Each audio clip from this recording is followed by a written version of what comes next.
ನಮಸ್ಕಾರ ಸ್ನೇಹಿತರೆ, ನಾನಿವತ್ತು ಹಮಟೆಕಾಯಿ ಗೊಜ್ಜು ಸಿಹಿ ಗೊಜ್ಜು ಹೆಂಗೆ ಮಾಡೋದು ಅಂತ ನಿಮಗೆ ತೋರಿಸ್ಕೊಡ್ತಾ ಇದ್ದೀನಿ.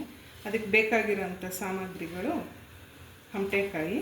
ಇದನ್ನು ಸ್ವಲ್ಪ ಬೇಯಿಸ್ಕೊಂಡಿದ್ದೀನಿ ನಾನು ಮುಂಚೆ, ಮತ್ತೆ ತಿರ್ಗಾ ಬೆಲ್ಲ ಹಾಕ್ಕೊಂಡು ಬೇಯಿಸ್ಕೊಬೇಕು. ಅದನ್ನು ತೋರಿಸ್ತೀನಿ ಮತ್ತು ಹೇಳ್ತೀನಿ. ಹೇಳಬೇಕು 1.5 ಟೀ ಸ್ಪೂನಷ್ಟು ಟೇಬಲ್ ಸ್ಪೂನಷ್ಟು ಹೇಳಬೇಕಾಗುತ್ತೆ. ಮತ್ತು ಕಡಲೆಬೇಳೆ 1 ಟೀ ಸ್ಪೂನು, ಉದ್ದಿನಬೇಳೆ ಸ್ವಲ್ಪ, ಒಂದು 5-6 ಮೆಂತ್ಯ ಕಾಳು, ಒಗ್ಗರಣೆಗೆ ಹಿಂಗು, ಒಣಮೆಣಸಿನ್ಕಾಯಿ ಗುಂಟೂರು ಮತ್ತು ಬ್ಯಾಡಗಿ 2 ಇದೆ, ಬೆಲ್ಲ, ಕರಿಬೇವು,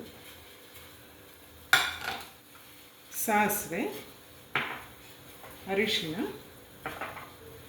ಉಪ್ಪು. ಇವಾಗ ಈ ಹಮಟೆಕಾಯಿ ಮುಂಚೆನೇ ಸ್ವಲ್ಪ ಬೇಯಿಸಿದೆ ನೋಡಿ. ಈ ರೀತಿ ಪಾತ್ರೆಗೆ ಹಾಕ್ಕೊಂಡು ಇದ್ರ ಜೊತೆ ಬೆಲ್ಲನೂ ಹಾಕ್ಕೊತಾ ಇದ್ದೀನಿ.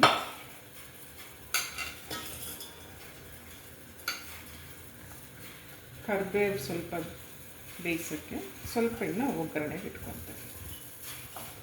ಇದನ್ನು ನೀರು ಹಾಕಿ, ಸ್ವಲ್ಪ ನೀರು ಹಾಕಿ ಕುದಿಯೋಕ್ಕೆ ಇಡ್ತೀನಿ. ಅಷ್ಟರಲ್ಲಿ ಇದನ್ನು ಫ್ರೈ ಮಾಡ್ಕೊತೀನಿ, ತೋರಿಸ್ತೀನಿ ನಿಮಗೆ. ಇದನ್ನು ಬೇಯಕ್ಕೆ ಇಡ್ತಾಯಿದ್ದೀನಿ. ಇವಾಗ ಗೊಜ್ಜಿಗೆ ಹುರ್ಕೊಳ್ಳೋಣ. ಪ್ಯಾನ್ ಬಿಸಿಯಾಗಿದೆ. ಮೊದಲಿಗೆ ಎಳ್ಳು ಹಾಕ್ಕೊತಾ ಇದ್ದೀನಿ. ಈ ಹುರಿದಿಟ್ಟಿರೋಂಥ ಎಳ್ಳನ್ನು ಜಾರ್ಗೆ ಹಾಕ್ಕೊಂಡು ಪುಡಿ ಮಾಡ್ಕೊಳ್ಳೋಣ.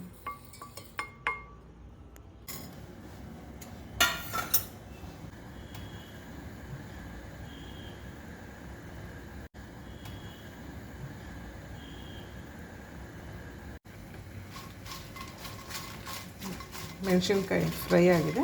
ಇವಾಗ ಆಫ್ ಮಾಡ್ಕೊತೀನಿ. ಸ್ವಲ್ಪ ಆರಾದಮೇಲೆ ಮಿಕ್ಸಿ ಮಾಡ್ಕೊಳ್ಳೋಣ. ಇನ್ನು ಮಿಕ್ಕಿದ ಸಾಮಗ್ರಿಗಳನ್ನು ಜಾರ್ ಒಳಗಡೆ ಹಾಕ್ಕೊಂಡು ಪುಡಿ ಮಾಡ್ಕೊಳ್ಳೋಣ ಒಟ್ಟಿಗೆ. ನೋಡಿ, ಈ ಥರ ಇಷ್ಟು, ತುಂಬ ನೈಸು ಬೇಡ, ತುಂಬ ತರತರಿಯಾಗೂ ಬೇಡ, ಈ ಥರ ಮೀಡಿಯಮ್ಮಾಗೆ ಇರಲಿ. ನೋಡಿ, ಈ ಥರ ಹಿಂಗೆ ಆಗಿದೆ, ಬೆಂದಿದೆ. ಬೆಲ್ಲನೂ ಎಲ್ಲ ಕುದ್ದಿದೆ ಚೆನ್ನಾಗಿ. ಇಷ್ಟು ಸ್ವಲ್ಪ ನೀರಂಗಿರಲಿ, ಆಮೇಲೆ ನಾವು ಪೌಡ್ರ್ ಹಾಕ್ತೀವಲ್ವ, ಆವಾಗ ಗಟ್ಟಿ ಬಂದುಬಿಡುತ್ತೆ. ಒಗ್ಗರಣೆ ಹಾಕೋಣ ನೆಕ್ಸ್ಟು. ಇವಾಗ ಒಗ್ಗರಣೆ ಹಾಕೋದನ್ನ ತೋರಿಸ್ತೀನಿ ಯಾವ ಥರ ಅಂತ. ಸ್ವಲ್ಪ ಒಗ್ಗರಣೆಗೆ ಎಣ್ಣೆ ಹಾಕ್ಕೊಳ್ಳೋಣ.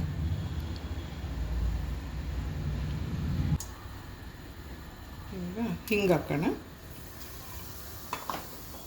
ಇರೋಂಥದ್ದು ಪೌಡರ್ ಹಾಕ್ಕೊಳ್ಳೋಣ.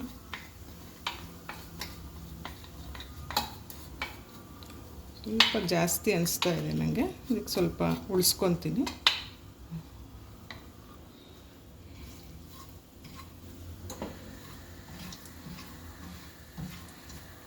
ಕರಿಬೇವು,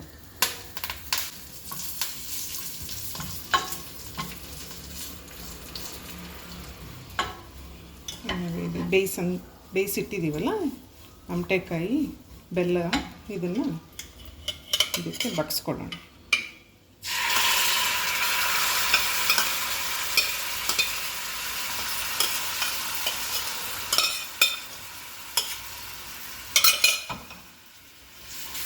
ಸ್ವಲ್ಪ ಲೋ ಫ್ಲೇಮಲ್ಲಿ ಕುದೀಲಿ. ಪ್ಲೇಟ್ ಮುಚ್ಚಿಡ್ತೀನಿ ಈಗ. ನೋಡಿ, ಇವಾಗ ಇದು ಆಗಿದೆ. ಆಫ್ ಮಾಡೋಣ.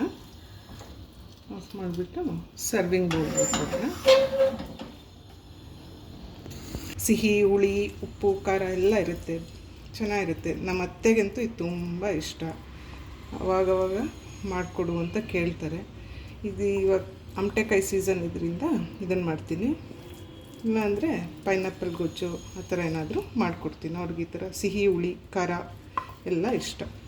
ನೀವು ನಿಮ್ಮ ಮನೇಲಿ ಯಾರಾದರೂ ವಯಸ್ಸಾದವರಿದ್ದರೆ, ಬಾಯಿ ರುಚಿ ಅವ್ರಿಗೆ ಕೆಟ್ಟಿದರೆ ಈ ಥರದ್ದು ಮಾಡಿಕೊಡಿ, ಅವರು ತುಂಬ ಇಷ್ಟಪಡ್ತಾರೆ.